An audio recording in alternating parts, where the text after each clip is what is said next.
রমাজানের প্রস্তুতি নাম্বার 1, আমার সেটা বলেন। রমাজানের প্রস্তুতি নাম্বার 1 হচ্ছে যত দুনিয়াবি কাজ আছে সেই কাজগুলোকে কমিয়ে ফেলবো।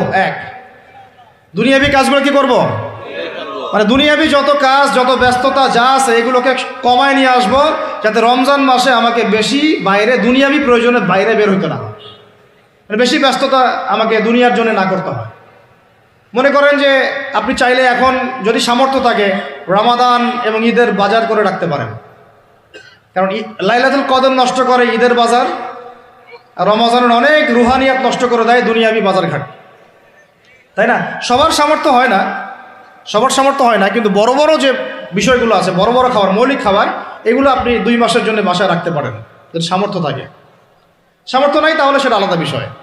মোট কথা এটা শুধু একটা বিষয় বোঝাচ্ছি না, দুনিয়াবি যত ব্যস্ততা এগুলোকে কমায় রমাদানের জন্য প্রিপারেশন নিতে হবে। আল্লাহ পাক আমাদেরকে সবাইকে রমাদানের জন্য প্রিপারেশন নেওয়ার তৌফিক দান করেন।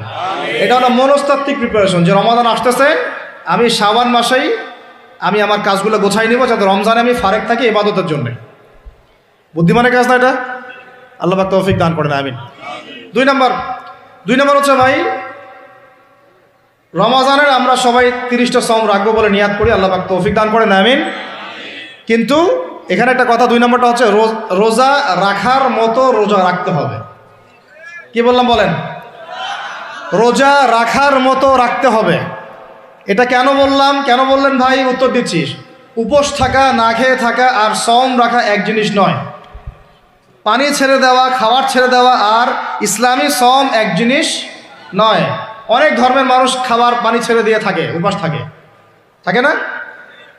হাদিসের মধ্যে নবীজি বলেছেন যে ব্যক্তি রোজা রেখে অন্যায় কাজ ছাড়তে পারলো না, মানে আল্লাহর মাসিয়াত ছাড়তে পারলো না, এই যে কাবায়ের ফাওয়াহিশ এগুলো ছাড়তে পারলো না, অশ্লীলতা ছাড়তে পারলো না, মিথ্যা ছাড়তে পারলো না, বেহায়াপনা ছাড়তে পারলো না, তার না খেয়ে থাকায়, পানি না পান করায় আল্লাহর কিচ্ছু যায় আসে না। আর রোজার বিষয় বুঝলাম। রোজা কাকে বলে ভাই? মানে রোজা মানে হচ্ছে আমি আল্লাহ পাকের সমস্ত নিষেধ ছেড়ে দিব। কি করব? আল্লাহর সমস্ত নিষেধ। রোজা থেকেছি, পানি খাচ্ছি না, খাবার খাচ্ছি না, কার ভয়ে? গোসল করার সময় 1 ঢোক পানি খেলে কে দেখবে? এই চেতনা তখন কাজ করে না? চুপ করে 1 লোকমা ভাত খেলে কে দেখবে? কেউ দেখবে? আল্লাহ ছাড়া কেউ দেখবে? কেউ দেখবে না। তারপর আপনি খান না কেন? কারণ আপনি অনুভব করেন যে আল্লাহ পাক আমাকে দেখছেন। এটাই হলো ইহসান। এটার নাম কি?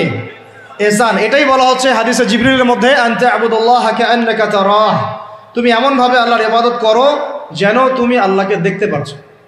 ওয়া ইল্লাম তাকুন তারাহু, তুমি যদি আল্লাহকে দেখতে না পারো জেনে রাখো ফাইন্নাহু ইয়ারাক, আল্লাহ পাক তোমাকে দেখছেন। এইটাকে বলে আল্লাহ কনসিয়াসনেস বা ইহসান বা তাকওয়া।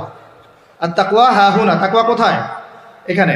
আপনি সওমের আয়াতটা পড়েন, কুতিবা আলাইকুমুস সিয়াম কামা কুতিবা আলাল লাযিনা মিন ক্বাবলিকুম লাআল্লাকুম কি তাত্তাকুন, তোমাদের উপর সওমকে ফরজ করা হয়েছে ঠিক যেমন করে আগের উম্মতদের উপরেও করা হয়েছিল। উদ্দেশ্য হচ্ছে লাআল্লাকুম তাত্তাকুন, যাতে করে তোমরা তাকওয়া অবলম্বন করতে পারো। তাকওয়া মানে আল্লাহ কনসিয়াসনেস, এই যে আমি খাচ্ছি না, পান করতেছি না, আমি বিশ্বাস করি আল্লাহ আমাকে দেখতেছেন, এই তো।